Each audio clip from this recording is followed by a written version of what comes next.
Hi, YouTube. How is everybody? I had a pretty good day. It was sort of long, but it was okay. Um, oh, I I was thinking about a couple of things today. You know how people think that this life is just finite, like that's it. When in all reality it's infinite. But and then other sayings that kind of go along with it. Life is what you make it. Well, not here, not now, until Satan doesn't reign anymore in this world, do we make our lives what they are meant to be in God's eyes. You see what I mean? So I was thinking about that today. And, I was thinking, like last night, I was thinking about purgatory. If this were purgatory and we can see the future, we could see the past, and we're in the present, you see, and different levels of that perhaps for each person in the future or whatever, I don't know, just some thoughts. And then I was thinking about how I was raised. Um, I heard like one person talk too much, and I was talkative and started very young, but our motto around our household was children are to be seen and not heard when I was raised, is what they would say. Well, what a better way to abuse children, back in the day before really child services were like not really even heard of type of thing, not really. Not out in the open like it is right now, you see. So that saying that I was raised with encourages a kid to, well, it not encourage, that's the wrong word. It puts the kid in the position to feel like they have nobody to turn to when you're not able to speak, you see. So with that, um, parents will say, like, run along, this is an adult conversation, or which is true in a manner of speaking, somewhat, So to me, the ideal family talk would be like if the parents go out on their date night and hash out the week and then come together and have a beautiful weekend, that type of thing, or something with the kids, and then they're able to talk to the kids. Or another issue, too, I've noticed in a lot of families that both parents will like get on the kid all at the same time. And I've seen this over and over in life. Like one parent will say something, another parent will say something. Pretty soon the kid's like getting barraged from both ends. Um, and I just was thinking of things like that today. I don't know why, but yeah. Um, oh, I got my floors cleaned up and got wood in, and some wood. Um, and oh, laundry, dishes, got a roast chicken on with some rice, and we'll have gravy and bread or whatever, something like that, cranberries maybe. So I don't know, busy day. So, but that's okay. Plus, I did a couple other extra things that God was guiding my heart to do out of love.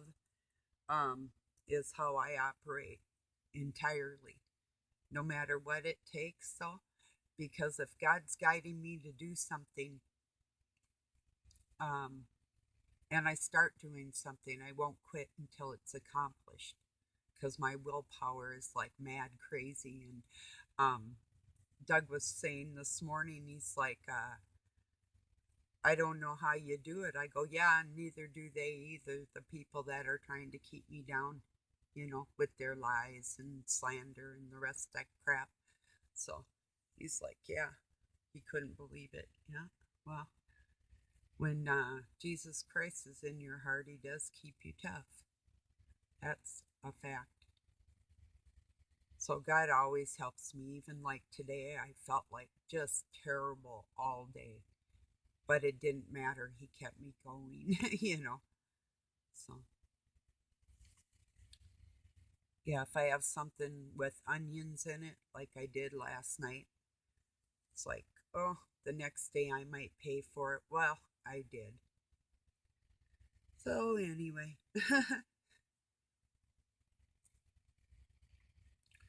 yeah, there's no way, like, if somebody wanted to, no, I guess I'm sorry. I don't mean to be rude. I had something on my mind that I was gonna say, and God told me no. He's like, nah, don't be rude and don't put your head out on the chopping block, you know. So anyway, yeah. So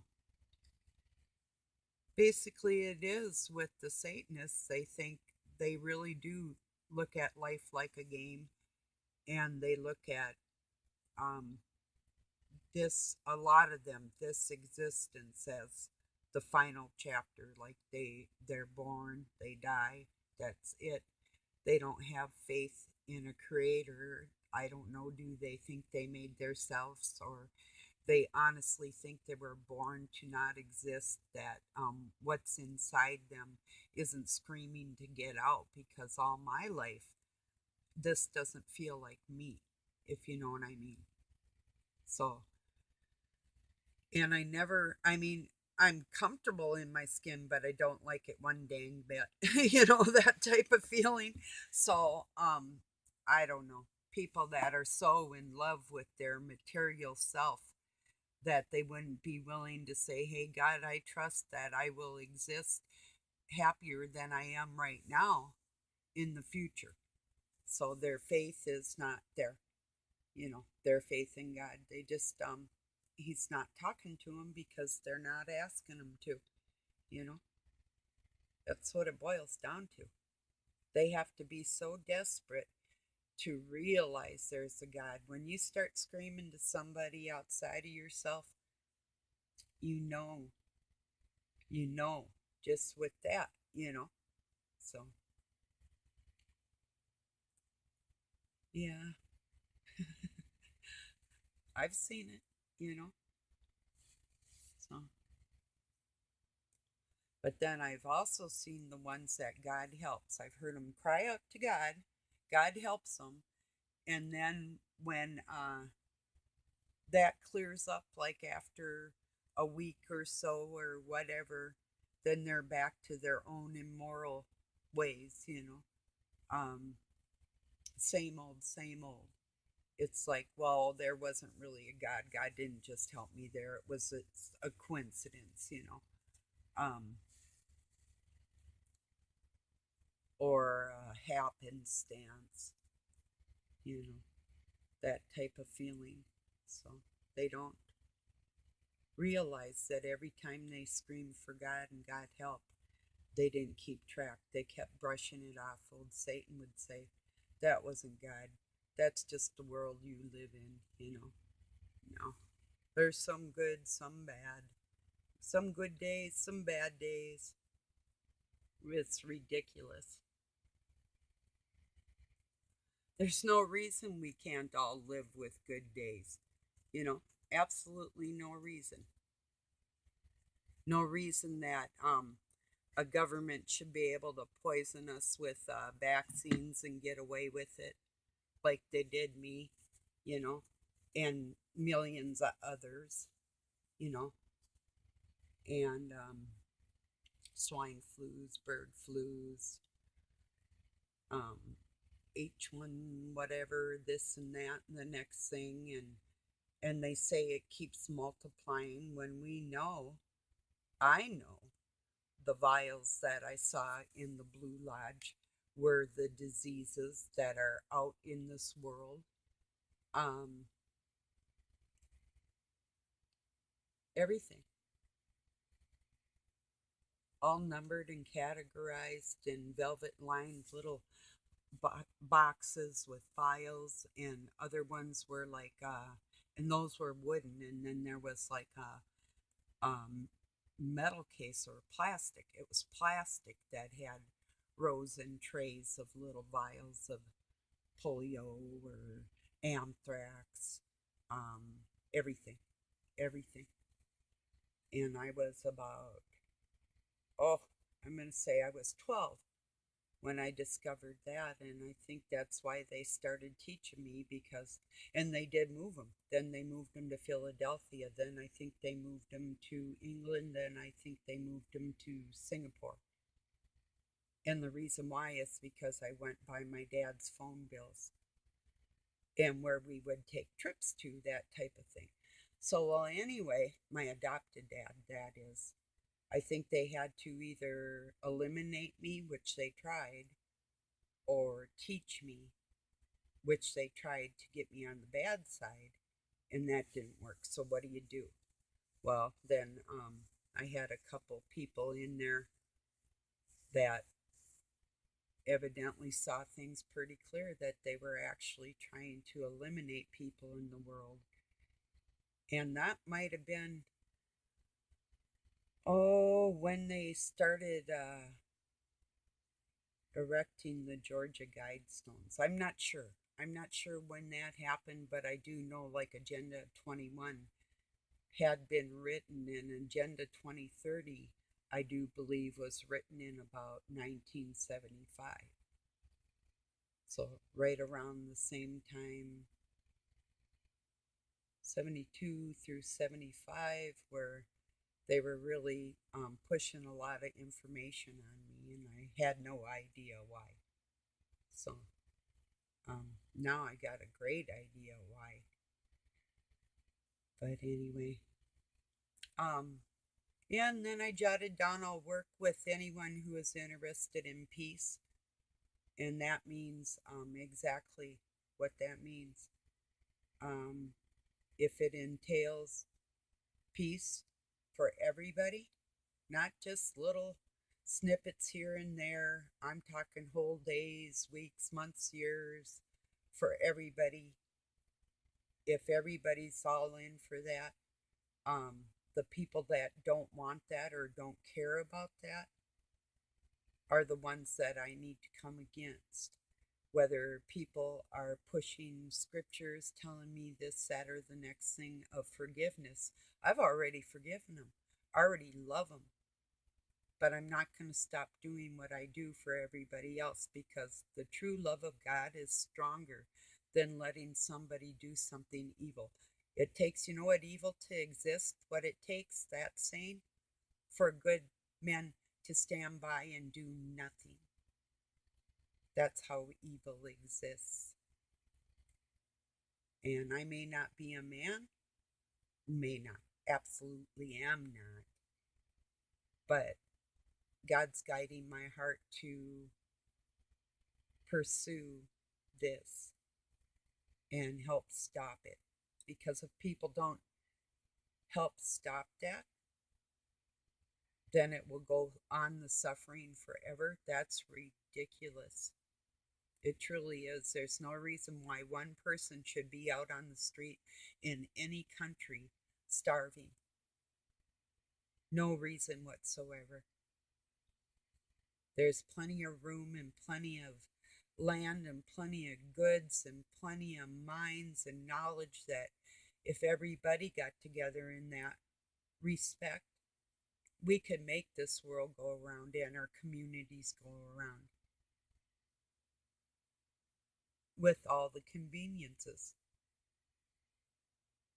People still have to have clothes, they still have to have um, emergency care, or, whatever the case may be. But there's no reason why anybody should have to pay a dime to go to a hospital, you know. Seriously. And the government lets drugs in this country. Is there any reason why anybody can think that a drug addict should have to pay out of their own pocket to go to treatment? I feel like that too. I don't think they should have to. I don't think that their whole family should have to suffer because of illegal drugs. So, and I got very strong opinions on that too, but that's another topic. But yeah, so I have a lot of fights with society in general, and I just not letting it go, and I'm not giving up, and my willpower is stronger than anybody's out there, and that's the way I'm gonna do it. Maybe not anybody, but just as strong as the 144,000. You know, that's what we do. That's what we're here for. Each of us stopping that evil in our own way and making others know that the ones that are fighting that good fight, that great fight, that excellence, that we're with each other. Truly. That's what I'm all about.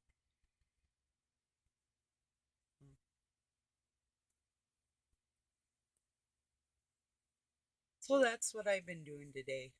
Doing a lot of thinking on how to go about things, what to do, what's my next step, um, all kinds of things. Like Lionel Nation says, I have many, many plates spinning. This guy had these sticks and he'd spin plates, get him going, and then he'd put one like on his shoulder or his knee, and he'd have so many plates spinning.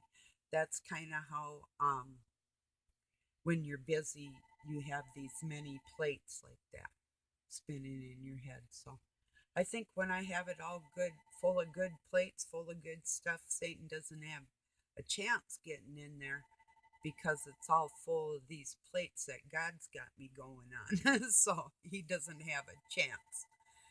So, oh, yeah, my youngest son called the other day and I was thinking, I don't really want to talk to you right now. And I could hear him thinking the same thing. So he just told Doug he'd call back later. And I go, he's not calling back because I can hear him thinking. And he's like, oh, okay. I said, he won't. I know him. And he didn't. So, hi, John, if you're watching. We know each other, whatever. He just wanted to let me know he's alive and, you know, say hi. That's the way it is.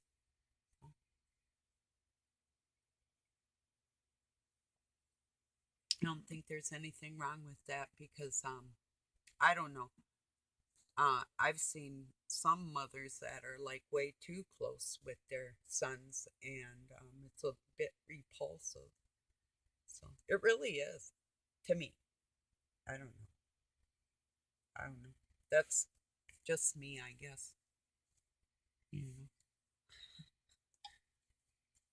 I mean, like I'd tuck my kids in and give them a smooch goodnight and that type of thing, and hug them and all that. But um, I just seen other moms like the kids are like sitting on their lap all the time, and it's like wow, weird. To me, that's weird. I don't know, but just to me, it is. I mean, yes, when they're little, you know what I mean? But yeah, I don't know. I even seen a 4-year-old nursing. I was like thoroughly disgusted, and I didn't even have kids yet. You know, that was a deal breaker in the friendship. She didn't like what I said, and well, oh well. If the kid could understand what I was saying, well, I guess that was too bad too, you know? So, yeah, it thoroughly freaked me out. I've had a lot of freakouts in my life, like walking in a place and seeing adults sleeping on a big, beautiful bed, and the kids are sleeping on blankets on the floor with dog feces all over the place, things like that. Where I've started personal wars, like that type of thing. Like, well, I literally told the dad, I will take you outside. You know, you clean that up right now. not leave until you do. I'm coming back tomorrow to check if these kids are getting beds and blankets and food, and that's just what I did. I pushed them into it. So when I set my mind to something, I really do it. Yeah. And then if it would have continued the filth or anything like that, I would have called the authorities. But the kids absolutely had no one. So, and a lot of times I had to be careful on how I did things or how I went about things, or. But literally putting my life in danger many times because people were getting hurt. So, an emotional hurt, like a barrage of baloney, is damaging a spirit. It's trying to kill a person's spirit. That type of thing is also a crime in the eyes of God and man. So there's all kinds of things going on in the world today.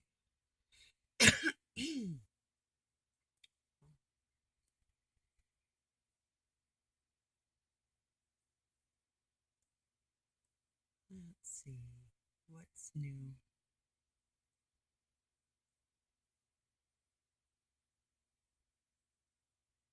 Hmm.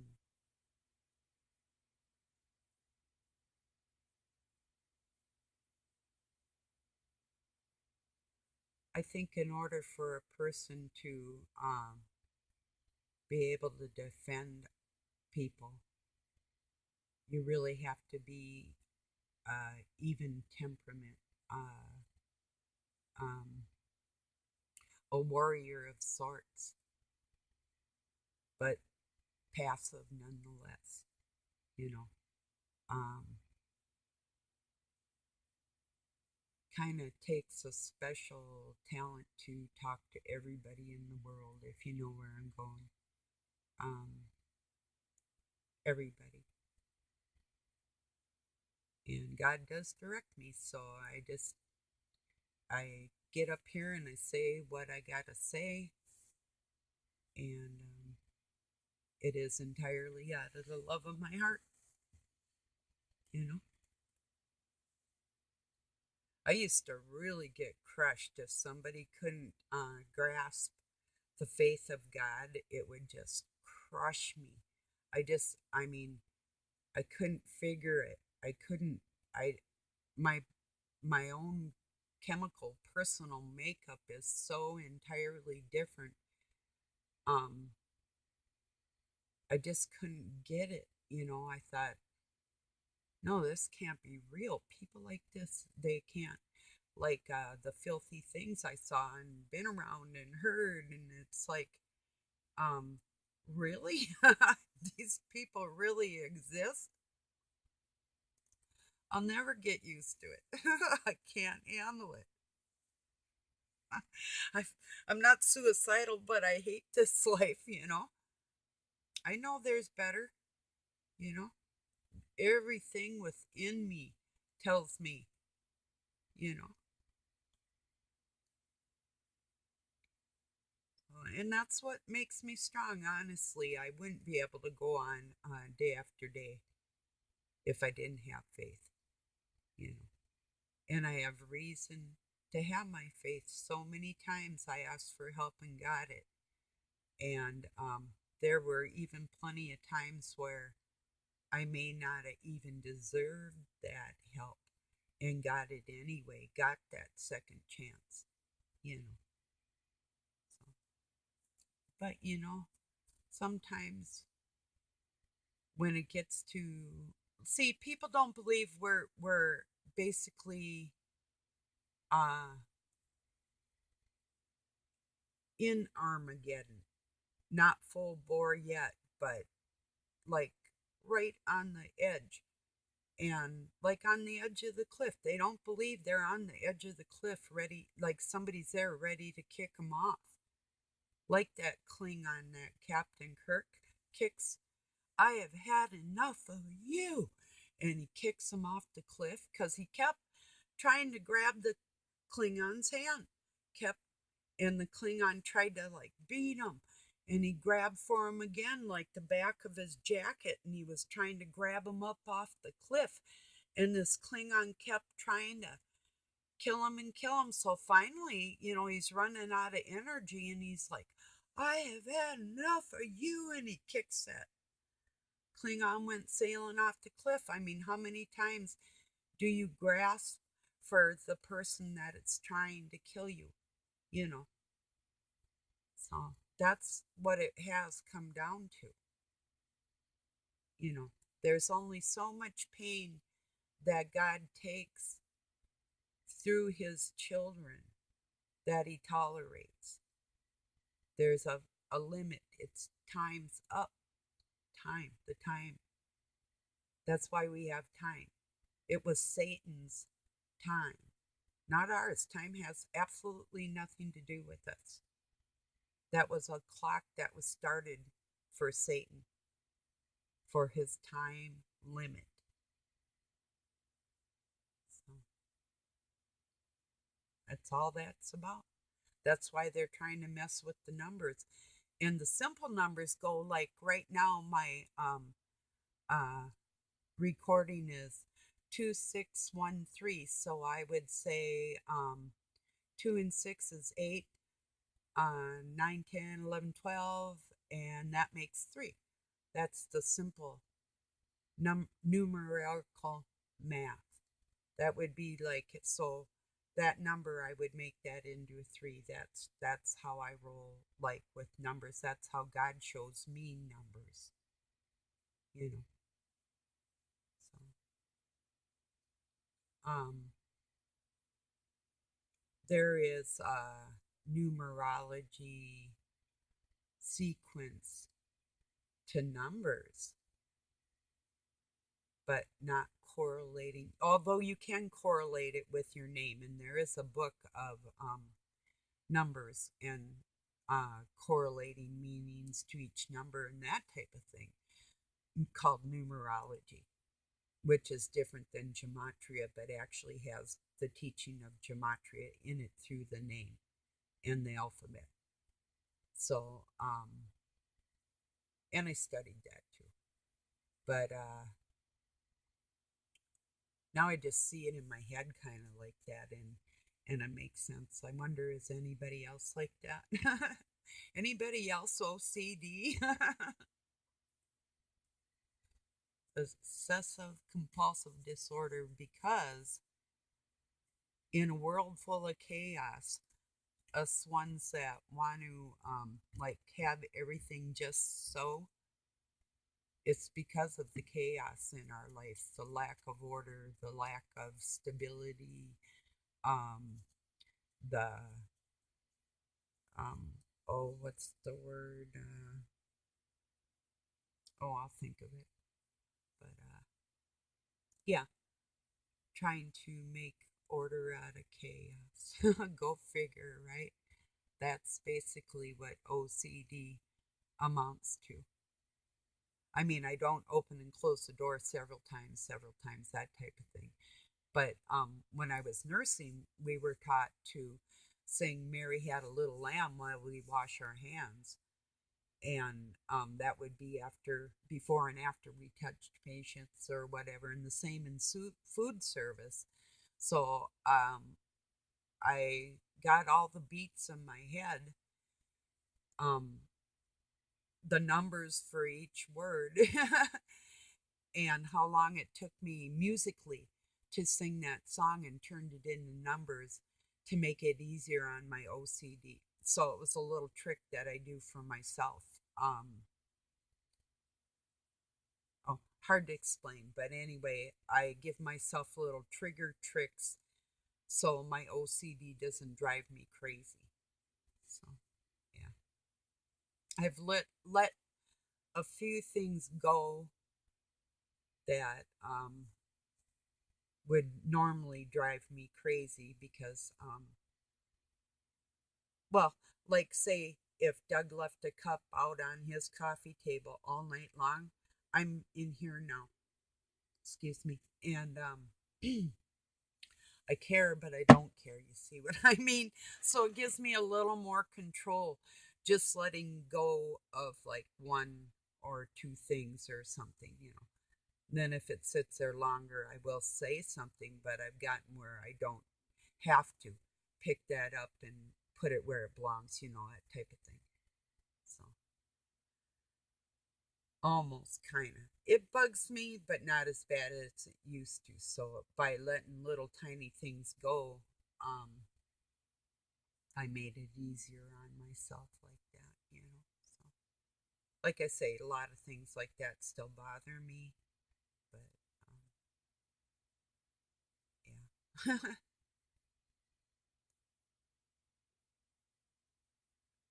Yeah.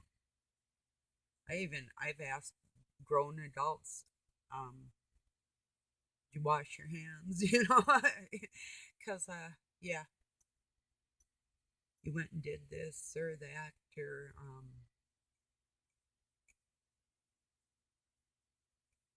even after you eat, if your hands are dirty, you're literally spreading staph infection, like is the same as a pimple or salmonella. It'll turn into like literal feces, food, food, any kind of food will turn into feces on surfaces, like if it's your phone or car or whatever, and you can feel like the refrigerator and faucets and different things when door handles. It's like when I worked in the treatment center, we would go around with a spray bomb, bleach and water, and wash everything all the time, from the guys touching everything all the time. So even the piano, I wiped down the keyboard and, you know, everything they touch. So, and I'm very similar about that type of thing around my house too. Just the way I am. So, yeah, I do need more shelving. I'm thinking about building some one of these days. I do have a little money. I was going to pay off my student loan, but it might be necessary in another area in my life right now. So, depending on how God guides me, is what I'm going to do. So, yeah,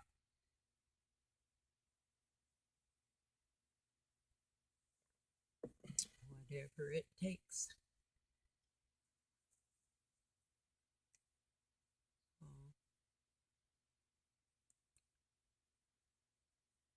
well, I suppose I'm going to go and check that chicken. Oh, well, I do have it turned down low now, though, but it should be fine for a little bit. But, excuse me.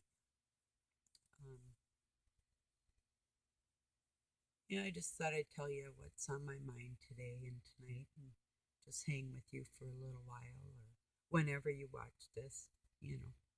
I love everybody, I really do, even the mean ones. At first my feelings get hurt, then I get angry, and then my um human initial reaction is to say or do something back, but I control myself. So, and then I pray about it.